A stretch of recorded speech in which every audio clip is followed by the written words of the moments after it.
welcome to the Science Faction Podcast, where science meets fact meets fiction.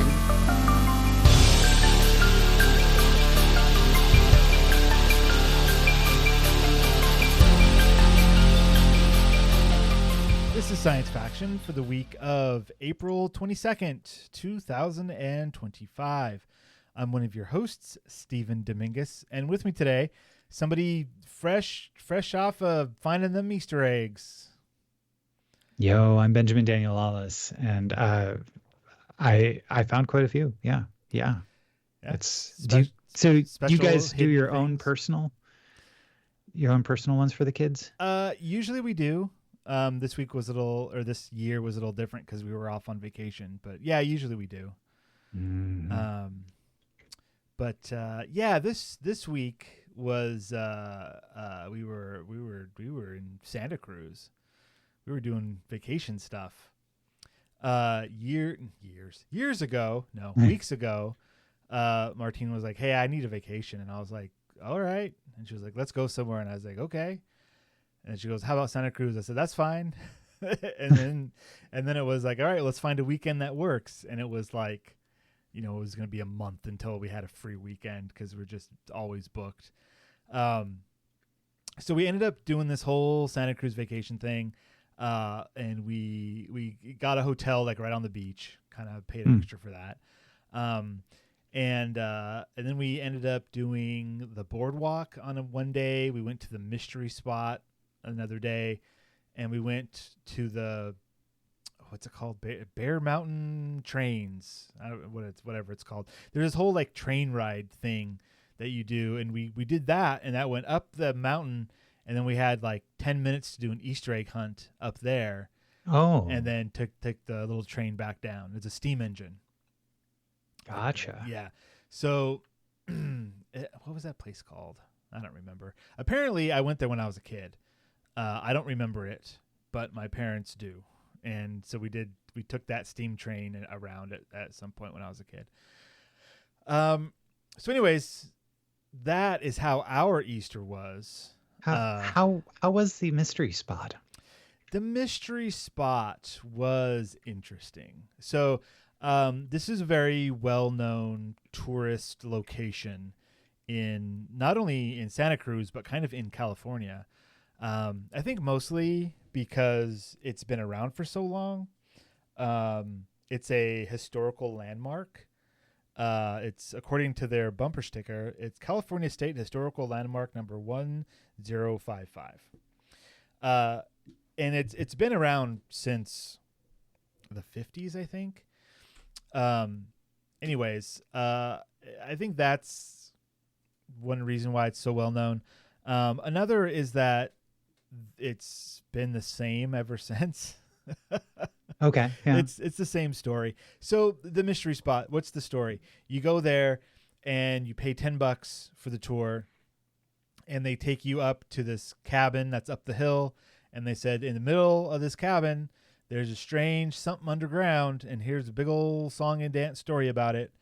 And then you go up there and you stand weird, and they do little demonstrations that defy the laws of physics.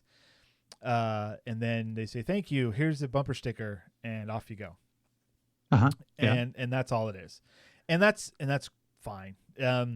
As a way to spend $10 and do a thing, it was fine. Okay. It, to me, somebody, a skeptic, somebody who doesn't believe in magic, if you will, immediately was able to point out like, oh, this is what they're doing. Number one, they have a whole song and dance speech to like get you in the magical mindset of like, right. Here's the guy, and he bought the thing, and then he built the cabin. And they said, "Don't build that cabin," and then he built the cabin anyway, and then it slid down the mountain, and that's where it is now. And there's this big hill we have to go up, and it's you're gonna find it's real hard to go up this hill because there's the mystery spots trying to push you away, and like they prime you with this information before you go up there. And so going up this hill is like, man, this is hard going up this hill because, spoilers, it's a steep hill that you have to walk up. It's just a real steep hill. And then they put that in your mind beforehand that it's because of the mystery spot that it's pushing you back. No, it's a real steep hill. The other thing is that you can't see the horizon, which is great because of the forest around you, and because when you get close to the little cabin that you go into, and it's very small, it's like 2 rooms. When you get up there, it's like fenced in, and from the outside, the fence looks wacky and crazy. From the inside, the fence kind of looks normal. That's kind of telling what the fence is doing to you. The whole place is built weird, and it's built weird. It's an architectural, visual trick. Yeah, a series of visual tricks. Exactly, and it's super cleverly done. It is top tier. Like if you go in there without any kind of skeptical eye, if you go in there believing magic, then you're gonna get magic, because it is impressive what they've been able to do. Because you go into this room and it's like, oh, the spot is pushing and pulling and it's twisting, and you go in there and it's just this. Everyone's used to when you walk into a room that it's a cube. You walk into this thing and it's not a cube, but it's built in such a way that your brain goes, but it is a cube. Like it's very clever in that way. Not being able to see the horizon is definitely like the number one thing, because that's what orients you, right? That's what tells you which way is up and which way is down. You see the horizon. Can't see it. So as soon as you get up there, you're leaning weird because the ground looks flat. The way the building is, like the fencing and everything, like, oh, this is all built so that because we're standing on flat ground. Ground's not flat, right? But all of your visual cues tell you that it is, except everyone's standing like leaning to one side because that's how balance works. Right. So anyways, it's 2 rooms full of that kind of stuff, which was fine. It is what it is. I find it interesting that you're bringing in like skeptical sort of like mindset for this, because it's like this is not like the National Scientific Research Laboratory of the mystery spot.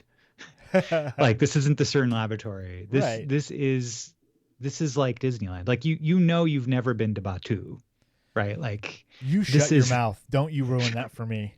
How dare you? If you're talking about magic, like it's just like, it's and mind you, I haven't been to the Santa Cruz mystery spot, but I have been to another one that was called Cosmos out in South Dakota, and it's the same thing. And it's I guess I'm not so concerned because you do have a skeptical mind, but how did the children react? Okay, so our 6-year-old was scared because of all the stories that were being told. Yeah. Our 10-year-old, she was a little bit more like she was trying to figure it out, but lacked the experience, like the perspective. Yeah. And so afterwards, she was like, she had some questions, and I ended up finding a video on. No, I looked for a video on YouTube, but all the videos on YouTube were like, "Oh, check out this magic!" Like that was all of the like believers, was all of that, or just people. That's just a video of the presentation, and the presentation is exactly the same. Like that was the first thing, is that we watched this video, and the guide was saying the exact same script as the guide that we had, and Emily was like, "That's the same. He's saying the same stuff." I was like, "Yeah, they say the same stuff to everybody." Because when you're a kid and you experience something for the first time, that's the first time it's ever happened, right? No, it's the same every time. And then I mean, like it's an interesting thing because like it gives you this feeling that everywhere around you there's a potential for magic things to be, like that it doesn't need to be like in a big area. It can be out in the middle of nowhere and you can find magic, and it's all just a matter, but like what's really teaching you is, hey, it's just a matter of perspective, and it's a matter of like trying to deal with visual tricks, which is so I have an issue with like magic in general because it's not real, right? Okay. There's other kinds of magic. There's there's like wonder and amusement and fantasy. Like there's stuff out there that's awesome and cool. So the way I directed it towards my 10-year-old wasn't, this is a bunch of charlatans trying to steal your money. It was like, look how cool they built this building to fool our senses. Yeah. Because that is cool. You get in there and it's like, wow, I've never been in a room like this before. This is really interesting, the way that they've done this. And so I ended up finding a web page, and I don't remember what it was. There was a ton of them where it was like, showed diagrams of like, this is how the building was built. It's at a 20-degree angle, and because of that, it fools your senses. And so I showed her those kinds of things. She was like, oh, that is cool. I was like, yeah, that is pretty darn cool. It's cool for a different reason. It isn't cool because they said maybe a UFO crashed here thousands of years ago. And, that's one of the things they said at the end. It's not cool because of that. It's cool because of the way they fool you. And another like subtle thing that I found, when you're going up, and you can notice this fence that's around the cabin, and the fence is all kind of wonky and wobbly. And I'm sure if you ask, they're like, oh, the mystery spot bent them. But also right in front of the fence on the ground, there were quarters embedded into the sidewalk. And I was like, okay. The 6-year-old was obsessed. She kept trying to pick them up. That was a distraction to stop you looking at the fence and figuring it out. You know, like there's, and that's part of the magic. That's part of the illusion, right? That's why we go to places like Batu in Disneyland, right? You go and you go, oh, look at these big mountains and the stuff. And then you see it from the outside and you're like, oh, okay. It's just a facade. But when looked at it from a certain point of view, thank you, Star Wars. When looked at it from a certain point of view, it is magical. It is cool. So anyways, that's the mystery spot. I was glad that they weren't like pushing the supernatural. It was just like, hey, maybe this is what it is, but like, check it out. There's the water going, it's being poured the wrong way. It was, anyways. It was fun. And it was only $10. Like if it was like $100 to save your soul, it'd be like, well, okay, hold on. But it was like $10 to go on a fun tour. Like, all right, whatever. That's fine. So yeah, that was a mystery spot. All right. Yeah. What about you, man? What's been going on in your world? Oh my gosh. Well, okay. So for example, the spring break for me means that like creative projects rush in to fill the space. And so I took the time, while my son was in spring break, I also took the time off, and during it had my mom visit. But before she came, one of the things that kind of popped into my head is kind of a continuation of, I think I've talked about it on this show, where I inherited a 2010 MacBook Air. That's 2010, 2011, and it was broken, threw in a $20 hard drive, and now I've got a Linux-based machine that works fine. It gets about 2 hours to the battery, and it's but like using it like a typewriter has been really sweet. Like loading Obsidian on there and then playing around with all the different ways to customize and make Linux desktops look good. Well, since then I have uninstalled Windows 10 from my desktop gaming PC, and I'm running Bazite on it, which is an OS which is essentially SteamOS, only like a public flavor of it. Okay. And then I didn't stop there, because I have a 2016 MacBook Pro that had reached its end of life. It was no longer getting updates.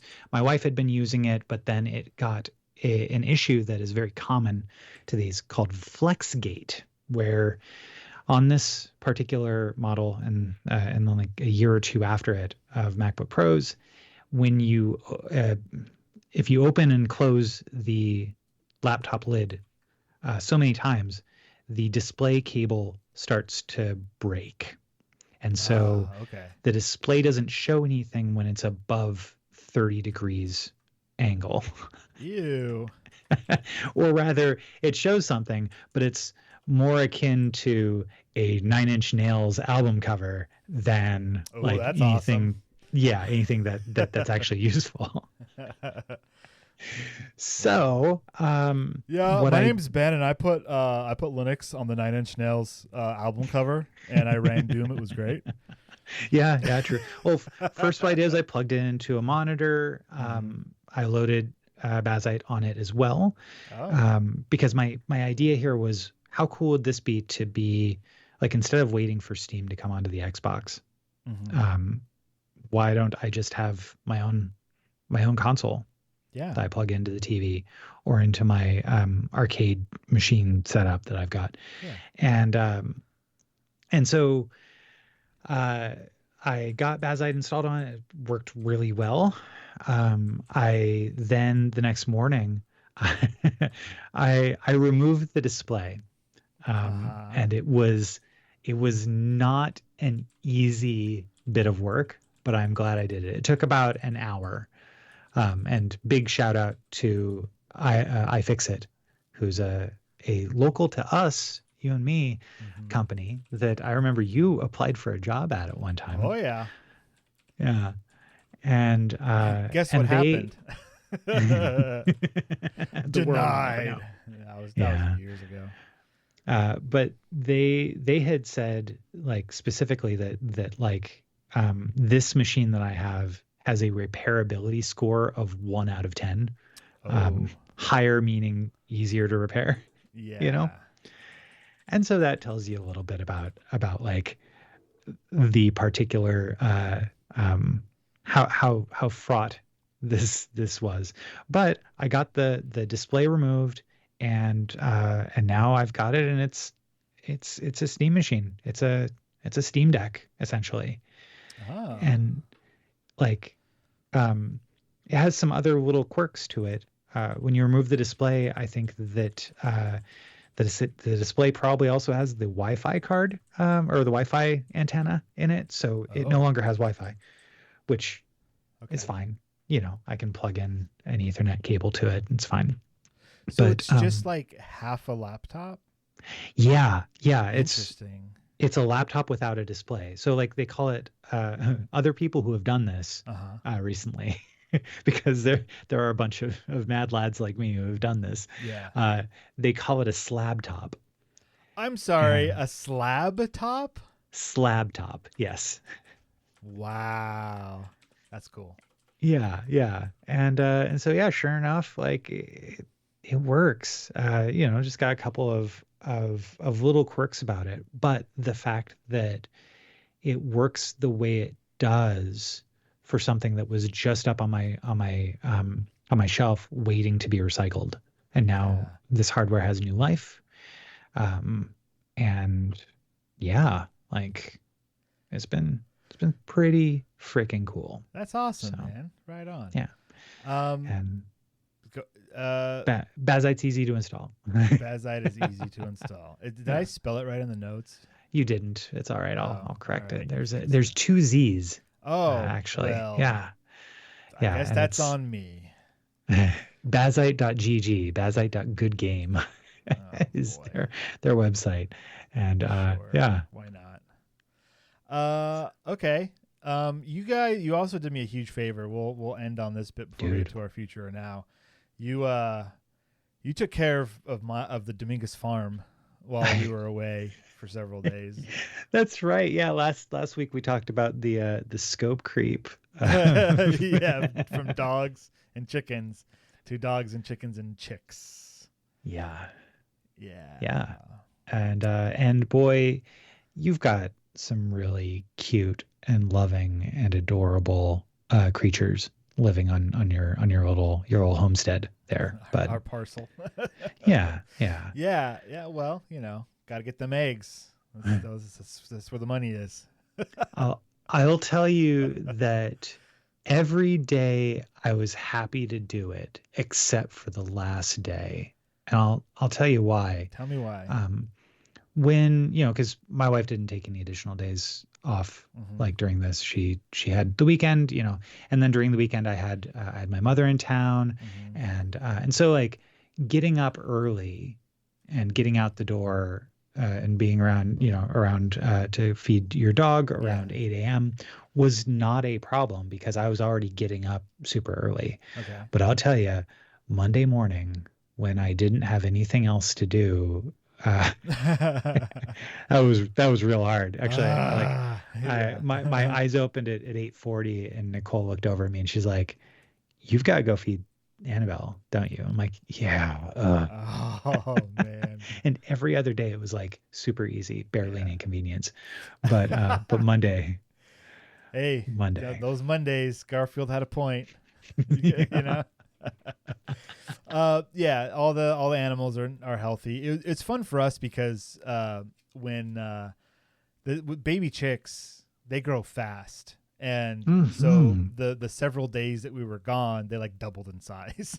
Yes. They did. Yeah, they grow quick, and they only had a couple of feathers when we left because they start off with just like a fuzz, and then they start to feather, and then when they're fully feathered, that's like the next like step of then you can do different things with them.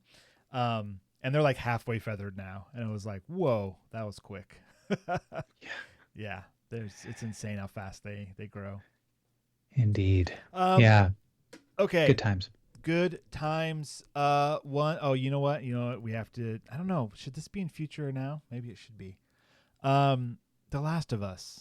Should we talk about that now or later? Why not? Let's talk about it now. Let's talk about it now.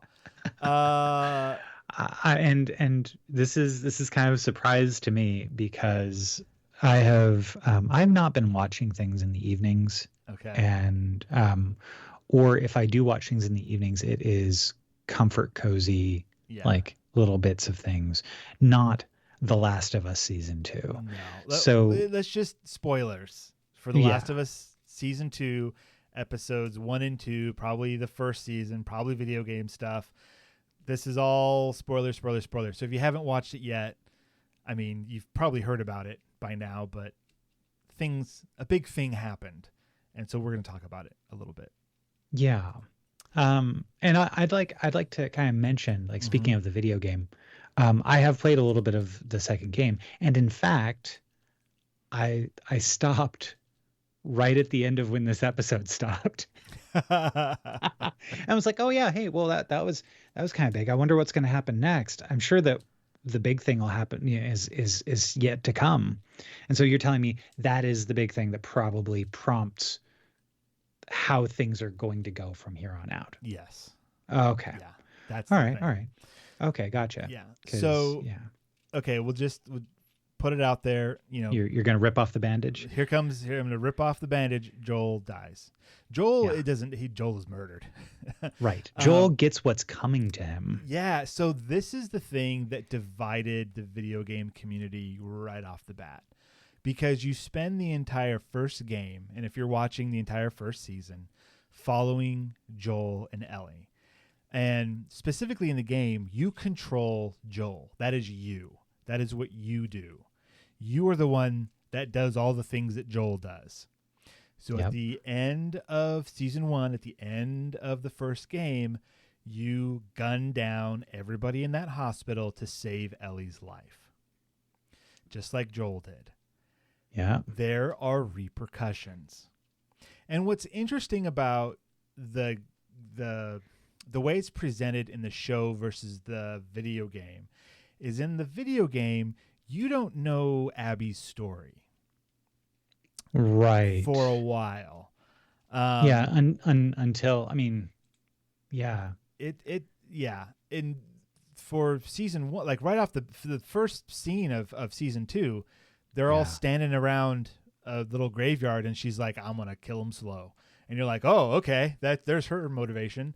But in the video game, you just you start playing as her through the blizzard, and you're like, I don't know who this is. You're coming from the first game, and you're like, where's Joel? Where's Ellie? Who's this person? What's going on? There's a lot of catching up to do, and the story is told very much out of order. It's the second game is a big Tarantino twist. Everything's out of order. And the way things are revealed is very interesting. In fact, there is a tiny clue in this second episode that we are going to get. I mean, there's going to be a lot more Joel in this show, just not alive. Oh, okay. But interesting. So in the first episode, Joel goes to see Ellie and he sees this guitar tossed off to the side, covered in dust, and he's like, "Oh, I'll find some new strings for it," and runs off. Yeah, and it has a firefly symbol on it. No, it has no. It's a moth or a butterfly. Oh, okay. It's not connected with the fireflies at all. Okay. I want to say it's a moth, but anyways, yeah, it's very specific. And then after the to-do at the dance, Joel is sitting on the porch playing the guitar, meaning he has fixed it up, he's replaced the strings, and Ellie walks up, and they kind of look at each other, and then she stomps off, and then end of scene, right? Right. The next morning, the guitar's in her room. Oh. So there is something else that happens that night. Interesting. And so when she says what's his face is talking to her about like, so you guys patched it up, right? Uh-huh. And she's like, that's really none of your business. Mm-hmm. There is a potential that there was a scene there that interesting. And in the game, you don't get that scene until the very end of the game. Wow. So it's kind of like they have a chat and they set some things straight with each other, if you will. Yeah. And then they never see each other again. So like that is the catharsis, like for their relationship, is they wait until the end of the story to give that to you. And so since the rest of the season seems to be more in a chronological order, people were curious, like, are they going to put that scene in or not? And I think it's going to be in there, but not until another point, either in this season or a later season, because this season is not going to be enough for all of the story for The Last of Us Part 2. It's going to be a couple seasons. Oh, really? Okay. There's so much that happens. It has to be. Interesting. Because I know they've already said like, hey, we're doing whatchamacallit, like third season's already approved and ready to go. Yeah, and I could see it being three seasons to adapt the second game. They could also do it in 2 seasons, just depending on some of the choices they make. But essentially, this thing that happens in this episode, the killing of Joel, sets Ellie on a path of revenge against Abby. The interesting thing that the game does is it shows we get to see Abby's story from the point where there's like a little dream sequence that they showed real quick of like current Abby talking to a younger Abby, saying like, don't go in there. His brains are on the floor. Like that's like a repeating motif in the game of her having dreams and nightmares and stuff about that day, because and you get to play as her as a kid with her dad, like doing stuff. Like the whole point of the game that a lot of people missed because the first game was so cut and dry of like who's good, who's bad, kind of. This one, it's like you've got these two sides. They are both human. They both have reasons for doing what they did. Abby's dad was trying to save everybody. Joel was just trying to save Ellie. You know, and like, the perspective of you as the gamer controlling Joel and it being your decision. Like, it's not even your decision. You have to kill that doctor to progress the story. So like, you have to do it in the first game. But you don't know who he is. Like, he's just doctor, you know? And so, yeah, it's really interesting. And I hope that fans of the first season, just like fans of the first game, don't start to reject the second game or the second season because of this reality. This like, hey, let's look at this from everybody's point of view. Nobody's in the right. Nobody's in the wrong. Like it's all shades of gray. So yeah, this essentially sends Ellie on a search for the people who killed Joel, specifically Abby, but the other people that were in the group as well. So that's going to Seattle, and that's where a huge chunk of the game is exploration. It's her and Dina going to Seattle because Dina saw the people, knows about them, whatever. Happened a little bit differently in the game, but it's her and Dina get on the horse. They go to Seattle, go on adventures, and then you get to a certain point with the Seattle adventures. You play for like 10 hours, 15 hours, something like that, of all this stuff. The story gets to a point where like you've just about found Abby, or is it after? Yeah, there's like a small fight with her, and then it goes back in time and it starts over from Abby's perspective, and you get to play as Abby for a good 10 to 15 hours until you get back up to that point again. So for the first half of the game, you're like, Abby is the bad guy. Abby bad. Everything Abby stands for bad. Her side bad. But then you play her and her side and you go, oh wait, these are just people too trying to survive. A different set of rules that they're following, whatever. But then you follow her. That's definitely something that you get quite a bit in the from these first two episodes of the season. Yeah, so that's what I mean by they have taken things and put them chronologically. So you're getting some stuff from Abby's point of view that you didn't get until later, or we're about to get to that point. So if you take these two stories and you mash them together, that's one long story. But that's all the second arc of the story. Like we just saw the first arc, right? What are part of the first arc? The second arc is both Ellie and Abby's stories in Seattle and more of Abby's past.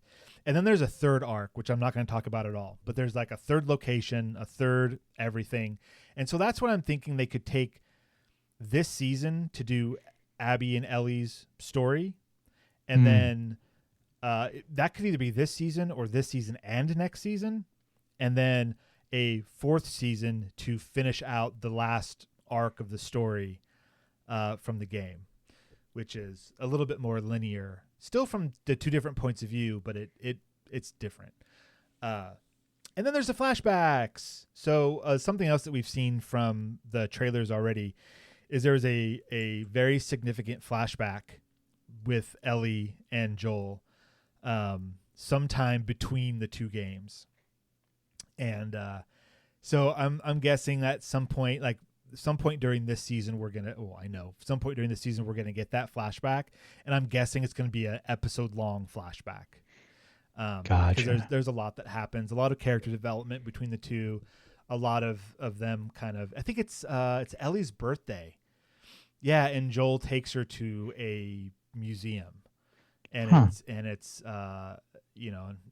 really cool. It's a really like heartfelt, awesome portion of the game. Kind of rewinds time a bit because you've been playing as like an older Ellie for so long, and then it kind of takes it back to like just after the first game, kind of. And you get to see how the relationship used to be, and it's really cool. And so I can't wait for that. So yeah, this isn't the last we've seen of Pedro, for sure. We're gonna get him not only in that flashback, but whatever conversation happened on that porch, that's going to happen eventually too. For sure. We're going to get some flashbacks. All right. So Rad. The Last of Us season 2. Oh boy. Yeah. Just thanks to some of Flint's friends who took him out kayaking for a good portion of yesterday afternoon so that I could watch it during the daytime. And, so yeah, I was able to catch up, and I was prompted and spurred by Renee, who was like, I need somebody to talk to about this. I am flabbergasted. Yeah, she posted on the Discord, dude, I never played the Last of Us games, I know much about them, and I was flabbergasted by episode 2 in all caps. Yeah. Which Indeed. At that point I hadn't watched it yet, but like I knew what was coming. So I was like, I think I know what's going on. And there have been some changes. Like for example, a really easy way. This is the last we'll talk about this, or I will talk about this. Between episodes 1 and episodes 2 of the second season, there were 2 different outings, patrols that were happening. Right? In the first episode, Ellie goes on patrol with Dina, and they go into the supermarket, and there's the stalker, like that whole thing. And then in the second episode, she goes out to find Joel, right? Like I think that. Yeah. In the game, that was like one outing that's just extended. It's like this one patrol that just kind of, they go out on patrol. They do the supermarket thing. They find it's actually a library that was where the guy was growing all that pot, right. Which is a very like side thing in the game, and it looks like they're making it more of a big deal in the show. So we got that to look forward to as well. And then that kind of goes on, and then like the blizzard starts, so then they can't go back to town. There's no big battle at Jackson in the game. It doesn't exist. So like they're just out on patrol, and then this stuff happens with Joel, and there you go. So they split that into 2 different days, and you gotta adapt for TV. You gotta change things, make things make sense for the medium that you're in. But the soul of the story is still 100% there. And they did the same thing in the first season. So, they know what they're doing. It's going to be good. Yeah. All right. It's time for us to do a little future or now. Yeah. And here we are. We have so much. Oh, this is going to be a long one. Maybe, book club's going to be short, I think. That's okay. I think so. Yeah. Yeah. So where should we start? You start. Yeah. All right. My friends, the game of the year just dropped. It's called Lush Foil Photography Sim. And last year, the demo came out for it on Steam Next Fest, and I played a lot of it. I think I probably put about 15 hours into the demo, which is ridiculous. I learned how to speedrun the game in order to find every single bit of content that I could find that was within the 3-minute time limit that they had imposed in a couple of the environments. And I'll tell you that now that the game is out, which you can now get it not just on Steam, you can also get it on PlayStation 5 and Xbox Series. And it's really good. It's got a suggested retail price of $15. I got it for $12 because it was on sale for limited time after it came out. And the basic idea about it is, let's just say it's going around to different areas. It's a first-person shooter game, but it's a first-person camera point and shoot game. You're taking photos. Easy. You're taking photos. Yeah. But you're going through like ridiculously well-crafted environments that are real-world locations, and you're taking photos. Mm-hmm. It runs on a lot of different hardware. I very much enjoy playing it on my top-of-the-line desktop, but I also have been able to run it and have a good time playing it on my Steam Deck, and then also with my slab top. I was going to ask, Pro. Does it work on the slab top? It does work on it, and it does a really good job. So awesome. Yeah. Anyhow, I highly recommend it. It was a single developer that worked on it over the course of 6 years, and I've been on the Discord. The game is a lot more than what it first appears to be. So I know I Trust and Will is designed by attorney. That there's a the black holes are also in this. The singularities are also in this version. Excellent. Yeah. So yeah. I just clicked on a link that you had put in here, and I think some of the audio leaked over. Sure. Very quickly. Radio.garden.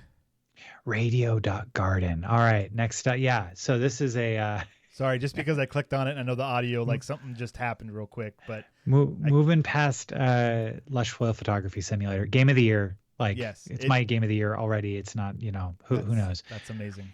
Yeah. But Radio Gardens and it's a website. It's an app.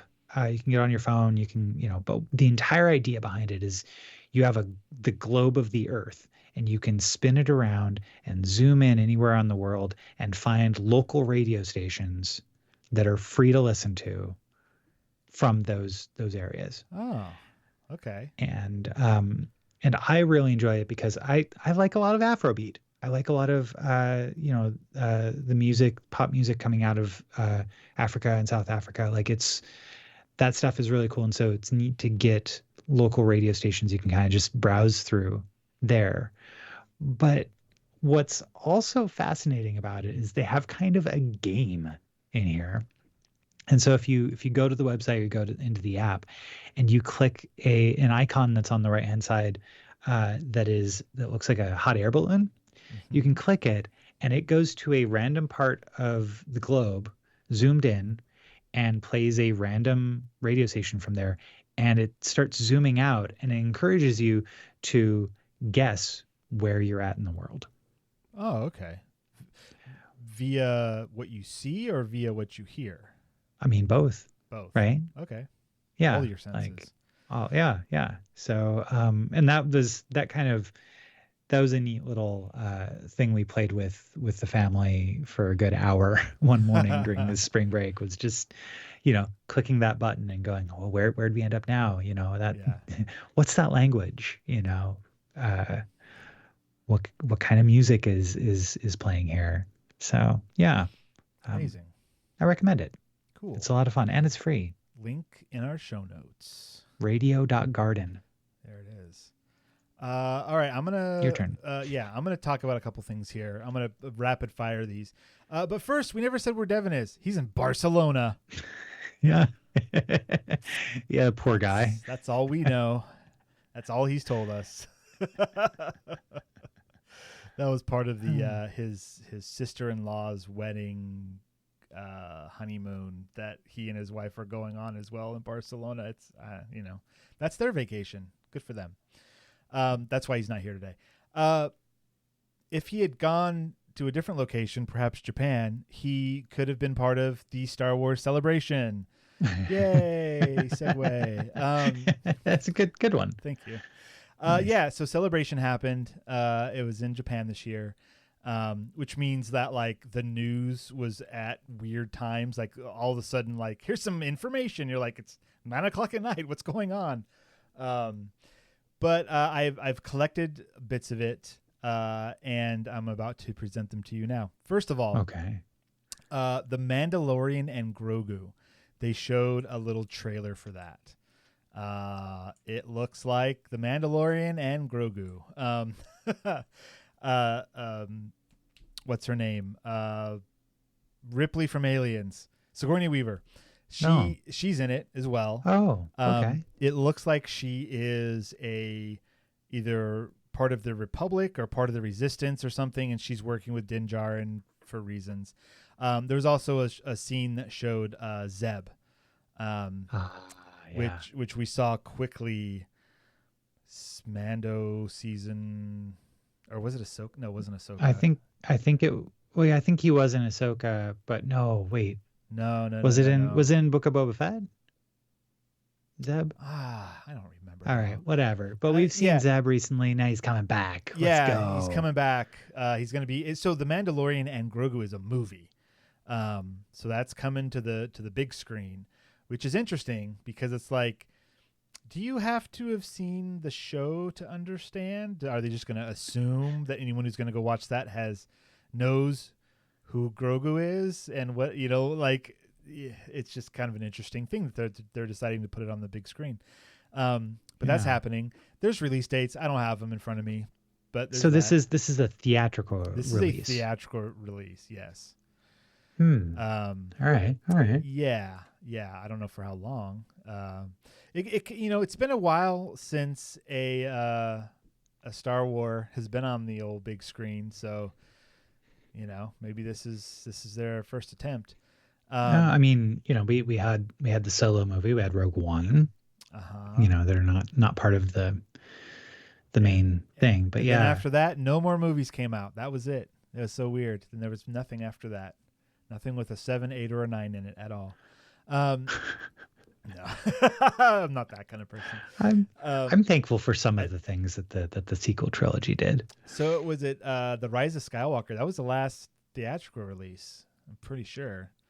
So we haven't had anything since then. This week, actually, tonight, Andor season 2. Kicks off.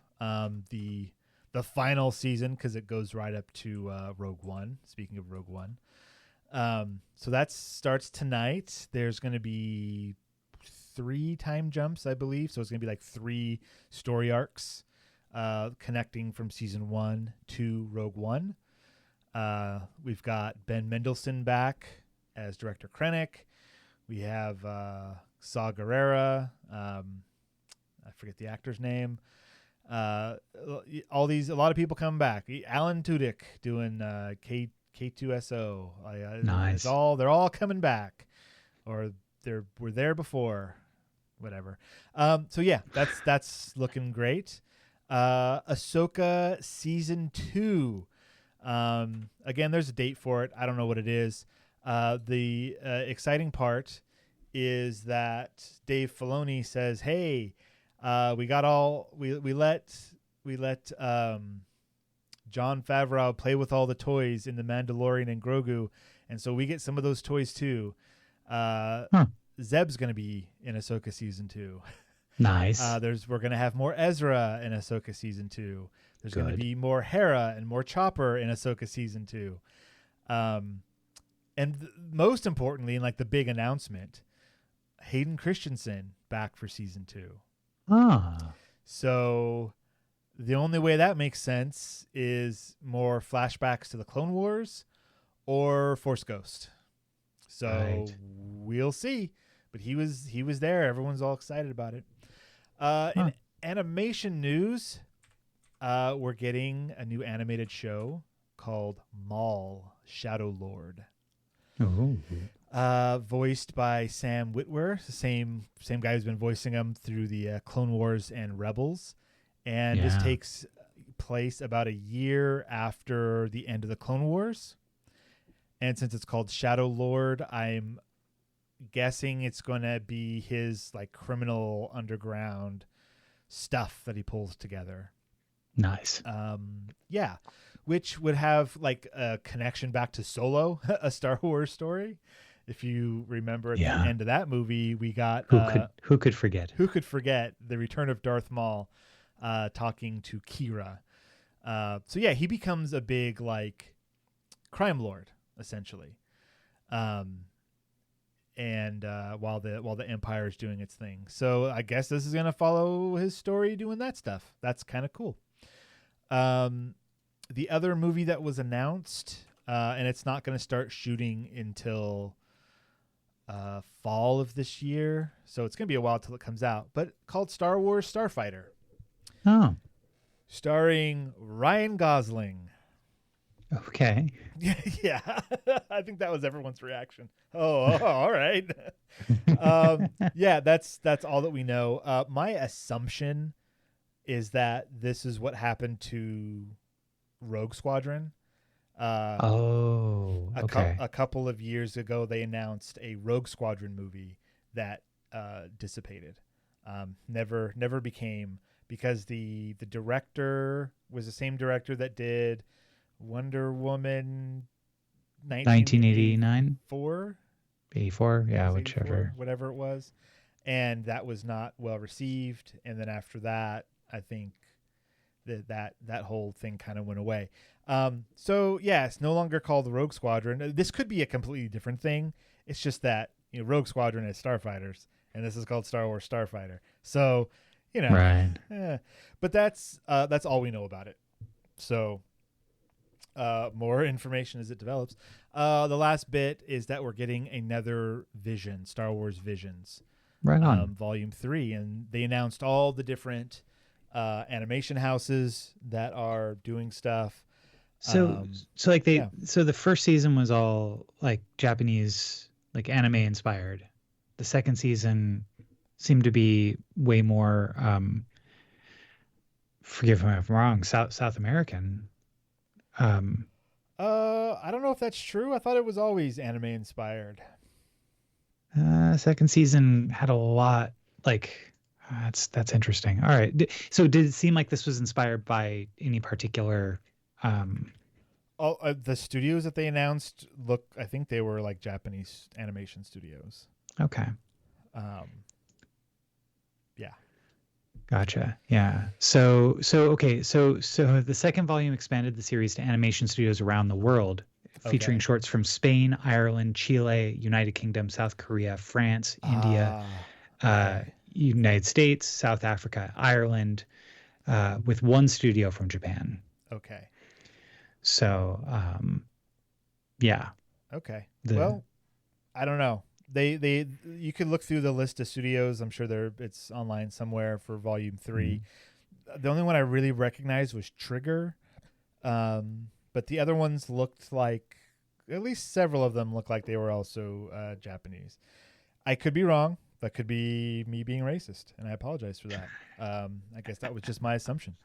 I mean, I guess I forgot about Aardman having one of the shorts from season 2. Yeah, and I just was remembering like some of the Chilean, the punk robot one was really cool. Oh, that's right. Yeah. Yeah. So I mean, yeah. Okay. Well, I mean, it's Star Wars Visions, not Star Wars Japanimation.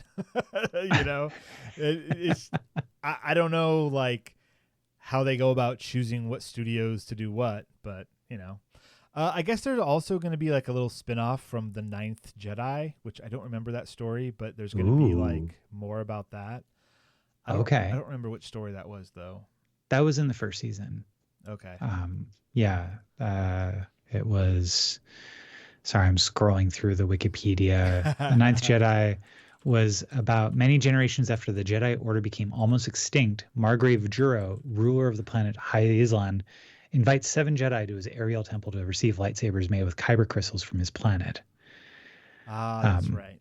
Yeah. Okay. So good times. Yeah. So there's going to be like a mini series, it looks like, based on that. Separate from Visions. So and that's coming at some point as well. So that's all the celebration news. That's future and now. Well, but is it enough? It's it's a lot of. I mean, I guess that's all Star Wars. It's a lot of sequels and stuff, but that's all it is. That's all Star Wars after Star Wars. The Mandalorian and Grogu we knew about, but like seeing a little trailer for it was fun. Ahsoka season 2. I didn't know if that was announced that was like for sure happening or not, but it is. Oh, and Ray Stevenson was recast with I forget the actor's name, but it was the Mountain. Oh, from Game of Thrones. Yeah. Nice. Or wait, not the Mountain. Which one was it? Because there's the 2 brothers. One's like a lot bigger than the other one. It's a smaller one. Okay. The Hound. The Hound. Yeah. The actor that played the Hound, he's taking over that role. Right on. So we'll see how that goes. Yeah. All right. Cool. He's a decent actor, so let's do it. Yeah. I'd like to kind of last thing here for the now specifically. I've got an article here that lists 20 verification tools for combating misinformation, which is tremendously important as we are internet denizens of the year 2025. many of these there's some links to fact checking sites like Snopes and Google's Fact Check Explorer, as well as reverse image search engines, identity verification sites, and AI detections tools. So the entire idea here is this list is intended for journalists, but these resources are useful for anyone who wants to critically evaluate what you read or find online. Ooh, I like that. Arm yourself, because we've seen the absolute terrible things that can happen from misinformation, from having a world where we lead with our emotions and not with facts. Emotions and lies. Yeah, and opinions. Right. When opinions became more important than facts, we knew we had taken a wrong turn. Yeah. So, arm yourself. You can do it, and be totally awesome out there. So if I go to Snopes and I type in mystery spot, what comes up? That's all right. I guess that's like internet hoaxes, though, right? Like, I guess so. Yeah. So like, if you said like, "Hey, does Batu exist?" Does Batu exist? No results. So right. Yes. No, the basic idea here is Snopes is all about rumors from like that you may read online and whether or not they're true. Okay. So one of them here from Snopes, unpacking claims Jeff Bezos opening the Blue Origin capsule hatch was staged. Let's see. Following the April 14th, 2025 journey of a private space technology company's Blue Origin's New Shepard mission, NS-31, highly publicized and criticized 11-minute space flight with an all-female crew of celebrities and scientists, claims circulated online that part of the crew's return to Earth was staged for cameras. According to rumors, video footage showing the return capsule's hatch briefly opening and then shutting again before Blue Origin founder Jeff Bezos appeared to unlock the hatch with a tool, after which point the crew exited the capsule. And it shows blah, blah, blah, blah, blah. Snopes reached out to Blue Origin's media team via email to clarify whether the hatch opening was indeed staged for any reason, and will update this article if a response is received. Let's see. Oh, geez. I lack any, were they saying that everybody didn't go up in the capsule, or let's see. The video footage in his posts came from a live stream documenting the capsule's return landing shared on the official YouTube channel, which shows no signs of being digitally manipulated or generated using artificial intelligence, seemingly authentic footage. This is probably coming from people who are like, people aren't really going to space. Space is a hoax. It's probably those people. And it's like, no, they are. Yeah. I don't know what the claim here is. Yeah. So, yeah, but I mean, like part of it also is this idea that like, hey, these are people that are nonpartisan, that are, they're just trying to get to the bottom of it, right? Like, we hear a claim that seems too good to be true. It's like the Terry Goodkind wrote in Wizard's First Rule. Wizard's First Rule in the Sword of Truth series. The Wizard's First Rule, eponymously, is the idea that people will believe something is true because either they want it to be true or because they are afraid it is true. Okay. And that's where the magic of that world kind of stems from. The first rule of being a wizard is, understanding where magic comes from in how people believe things. Okay. Neat. Yeah. All right. Yeah. So to go back, verification tools, there is a link in our show notes to all of those other links. Yeah. Pretty cool. Fake news debunker. That's cool. Yeah. Identity verification, location verification, image verification, spot AI generated content, deep fake detection, verification training, and a bonus tool. Cool. That's awesome, man. Where did you find this? So hat tip to Recommendo, which is a a online newsletter I get that I've been following that just basically is just like it for me serves the same purpose as sites used to, like Lifehacker used to. Okay. Where it's like, hey, here are recommendations like that real people have. We're not trying to shill things to you. This is like, hey, if you're looking for the best this, And so this kind of came up as one of the things from them. Awesome. Recommendo. Let me see if I can get a link. Right. Well, with that, if you do find a link, it'll be in the show notes. But we're going to take ourselves a little tiny itty bitty break. And when we come back, we are doing Book Club, Fragments of a Hologram Rose by William Gibson. So we're going to talk about that. So we'll be right back. Oh, wow. Another free listener. Incredible. Look, I love that you're here, but let's be real. You could be getting so much more. Bonus episodes, unfiltered takes, behind-the-scenes chaos. All you have to do is join our Patreon at patreon.com/sciencefactionpodcast. Or don't. But if you don't, just know that somewhere in a parallel universe, a better version of you already has. And we're back. Heyo. Hey. And a big thank you to our patrons, Renee and Josh. Thanks. Yeah, you guys are the best. And so here we are. We're at the part of the show where we tell you what we're going to do next week. Well, guess what? We're taking a week off from book club next week. No reading for us. Reading's for chumps. I don't know. It might be one of those things where I'll read, and I've kind of got this idea because I saw on archive.org that they have a lot of Omni magazines freely available there. Okay. So, which Omni was a long-running science and science fiction magazine periodical that came out, and I might find something in there. So that'd be cool. We'll see.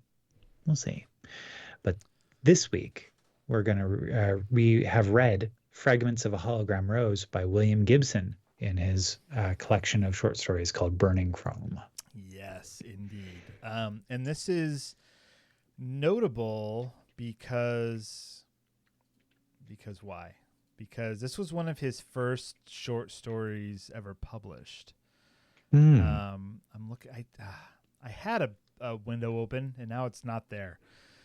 The internet. To do what? Just, there was a window there which gave me information about William Gibson and publishing this story, and I was going to say words about it, and now I'm. Was really it just from Wikipedia or probably? Yeah. So he was paid $23 for this story. It appeared in Unearth magazine number 3 in June 1977, and it each issue retailed for $1. There you go. And so the reason why I was going to mention that is because you were talking about Omni, and a lot of these short stories from Burning Chrome were in Omni, like Burning Chrome, something called Dogfight, New Rose Hotel, Red Star Winter Orbit, Hinterlands, Johnny Mnemonic. Those were all in Omni. So, right on. All right. Yeah. But this one wasn't. Fragments of a Hologram Rose. So I listened to this very quickly right before we started recording because I completely forgot about it. I had all week. I had vacation. I watched a whole episode of The Last of Us on the ride home, and I didn't listen to this 15-minute audio. So you didn't get sick watching that on the ride home? No, I'm not a car sick person. Oh, I thought you were. No, that's my superpower. That's why Martine drives everywhere, because she does get car sick. And I don't. So that's why I'm the permanent passenger princess. Oh, look at you. Look at me. Okay. All right. So I'm gonna read through this little thing here. So let's see. This is William Gibson's first published story, and is about a SIM-STEM technology called Apparent Sensory Perception, ASP. Mm-hmm. The narrator, whose girlfriend Angela has just left him, finds 2 of her possessions in his room: a postcard with a hologram rose and an ASP key, tape. He shreds the postcard into 1,000 fragments and watches the tape, which has been erased except for a short sequence of Angela's holiday in Greece. Afterwards, he muses about what it was like before being able to record and play back the full range of sensory perception of another person. He compares people with the fragments of the hologram, since every fragment shows the whole image from a different angle. Yeah. Did you get that from reading the story? Yeah. Yeah, I think so. I mean, so I think it's important to mention what an ASP is. Okay. The apparent sensory perception. What is that? Yeah, which essentially it's a cassette tape that people record in order to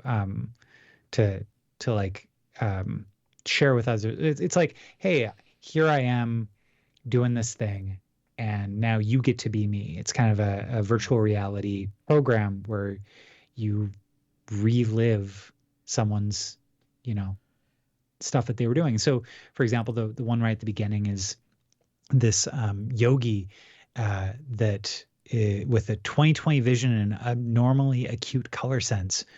This boy that had been flown to Barbados for the sole purpose of taking a nap and his morning's exercise on a brilliant stretch of private beach. And so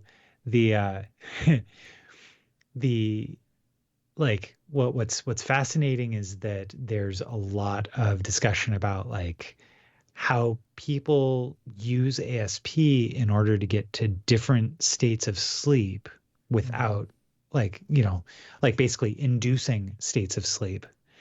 And that's fascinating to me because in this world, everybody just kind of accepts that they can't have a natural sleep cycle. They have to put in their tape to get their brain into the right wavelength, right? Because when they talk about the different brain waves. Yeah, alpha and delta and whatnot. Yeah. And so, and then also kind of mentioning that during this time on this Barbados beach that this boy had been flown out there to record, that there was great care to not focus on the armed guards patrolling the beach and the and the fencing that was there. Yeah, which so well, if you remember in Burning Chrome, the short story Burning Chrome within Burning Chrome, the girl wanted to become a SimStim star. Right. So this idea of recording one's memories and senses is something that goes through more of William Gibson's work. This is his first outing with it, but it's not something he ever put down. It's included in his other works, which I think is interesting. Not like a direct one-to-one maybe, but maybe yes. Right. Kind of cool. Yeah. So, there, he continues. Basically, it's a love, it's dealing with heartbreak, not quite knowing why a relationship ended, but kind of providing some guesses, dealing with his, the Parker is the name of the protagonist. And when he was 15, his parents indentured him to an American subsidiary of a Japanese plastics combine. What a sentence. Right. Yeah. So for 3 years, he lived with his cadre in a dormitory, singing the company hymns in formation each morning, and usually managing to go over the compound fence at least once a month for girls or the holodrome. And he ended up stealing a couple of credit cards and a change of clothes and just jumping the fence for the last time before his 19th birthday, and going to live in San Francisco, where the chaotic new secessionist regime is collapsing. He's really got this high-tech, low-life thing down. Right. I mean, that's Gibson's bread and butter, and it just the way he writes it is so poetic. Yeah, but also like it just kind of, it gives me a little bit of that modern anxiety of, well, how far are we from that? From all of these things, that life is as fleeting and as changeable as any of these stories, right? Mm-hmm. Like, to think otherwise is kind of a delusion, a nice delusion, but a delusion nonetheless. Yeah, and so that was the basically it kind of ends with like going through an ASP that his ex-girlfriend left behind, of like a mostly erased tape, but what was left there was this instant of a European trip deserted in the gray sea, of wiped tape. And he just kind of is this interesting sort of deal where like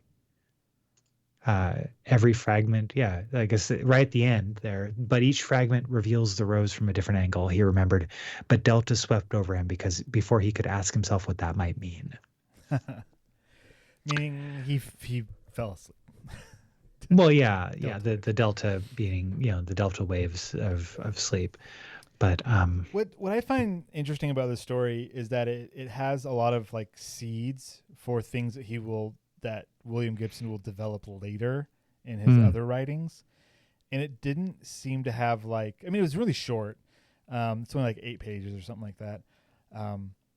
But it didn't have like a progressive plot. It was kind of like just somebody ruminating, and that's kind of how it felt to me. Gotcha. Which is for a short like story, like a tone poem. Yeah. Anyways, I liked it. I enjoyed it. It's just like every other William Gibson that I like. And finding the little connections to his other works is always fun. So yeah, for sure. Yeah. All right. What made you pick it? The length, because I thought I'm going to be busy. I might as well pick something short for next week, and I just way to go there, Steven. Way to fail. Me, good job. No, you won. You did it before the episode started. Just barely, as I was also typing things and mess. What's your under and over of that Devon read it? Like, I'm pretty sure he didn't. Negative 100%. Right? Not in Barcelona. Not in Barcelona. No way. All right. So next week, Devon should be back. And with Devon back, I'm sure that we're going to have a lot of chit-chatting. And so we're going to skip over book club next week, and we're going to figure something else out. I'm sure Devon will be happy that we talked all the Star Wars and video games and stuff this episode that he wasn't around for. So, because that's the kind of person he is. All right, that's it.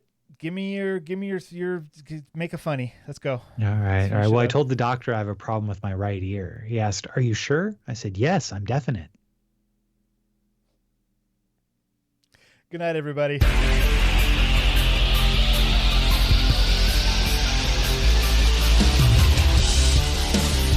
This has been the Science Faction Podcast.